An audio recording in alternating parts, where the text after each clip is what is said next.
ଉପରେ ପଡିବ ତ ଦୁଃଖ ରହିବ।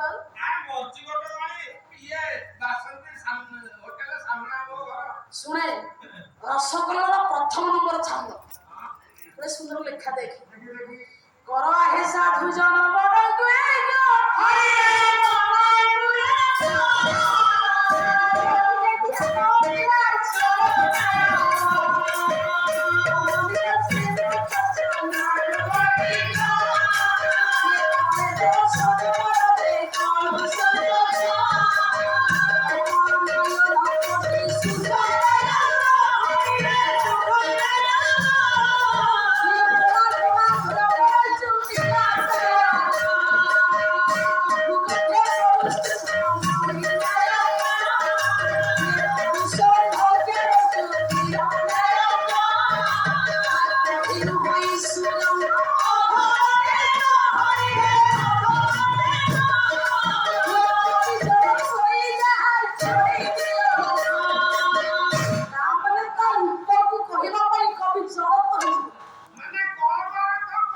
ଗହିନୁ ହୋଇ ସୁରଙ୍ଗ ଅଧରଟେକ କପି ଜଡ଼ ହୋଇ ଯାହା କରିବି ଲୋକ କମନୀୟ ଶ୍ରୀମୁଖ ଚନ୍ଦ୍ରରୁ ଅଧିକ କଲେ ଦର୍ଶନ ନରହେ କଳୁଷ ସୁଖ କମଳ ନୟନ କୋଟି ସୁଖଦାୟକ କୋଣାର୍କ ଭ୍ରମଣ ଚୁମ୍ବିଲା ପ୍ରୟୋଗ ତା ମାନେ ପଡ଼ିଥାଏ ଜଗନ୍ନାଥଙ୍କର ଚକାମୟନ ଦୃଷ୍ଟି ଯୋଉ ଜୀବ ଯୋଉ ମଣିଷ ଉପରେ ପଡ଼େ ଆଉ ଦୁଃଖ ରହିବନି।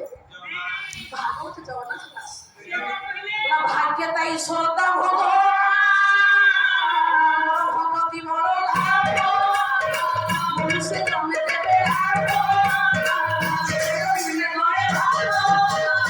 ମତେ ଯେ ହୃଦୟ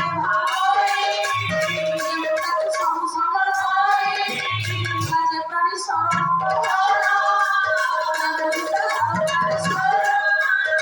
ଭଗତ ମୋହ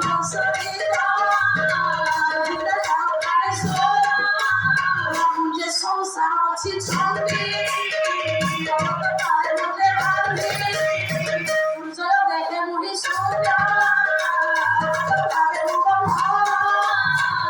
ভগত জনগর পাশে কেউ তাই ভাব বসে ভগত সংসারে শেষ জন্ম পাপ হরে ভগত ভগবান তুই ভক্তକୁ ଭଗବାନଙ୍କୁ ଆଖି ପଡ଼ିଲେ ପଡ଼ିଲେ ତାର ଆଉ ଦୁଃଖ ରହିବନି। ସେଇଥିପାଇଁ ପଡ଼ିతే ମଣିଷ ଜନ୍ମର ମୌଳିକତା ସେତିକି ବେଳେ ବଢ଼େ ଯେତେବେଳେ ଭଗବାନଙ୍କ ସହିତ ତାର ଭାବଟା ଥାଏ।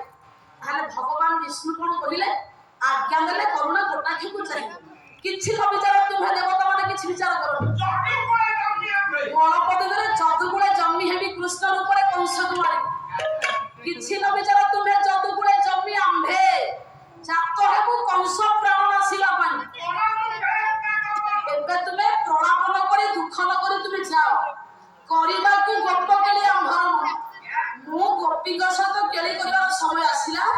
ମୁଁ କୁରୁକୁମୁଦ ଚୌହାନ ଅନ୍ଧକ ଯଦୁଜାତ ଭୋଜଇତି ସପ୍ତବଂଶ ଯାଦବ ପରିକୀର୍ତ୍ତିତ ଦେଶରେ ବଂଶ ହଉଛି 7ଟା। ମୁଁ ଯଦୁ ବଂଶରେ ଜନ୍ମ ହୋଇ ଯୋଉ ପୂର୍ବରେ କଥା ଦେଇଥିଲି ଋଷିମାନଙ୍କୁ ଗୋପୀ ରୂପରେ ଅପ୍ରାକୃତ ସୁଖଟା ଦେବି ଆଜି ତାହା ପୂର୍ଣ୍ଣାଙ୍ଗ ହେବାକୁ ବସିଲାଣି। ତୁମେ ଯାଅ ମୁଁ କଂସକୁ ବିନାଶ କରି କୃଷ୍ଣଙ୍କୁ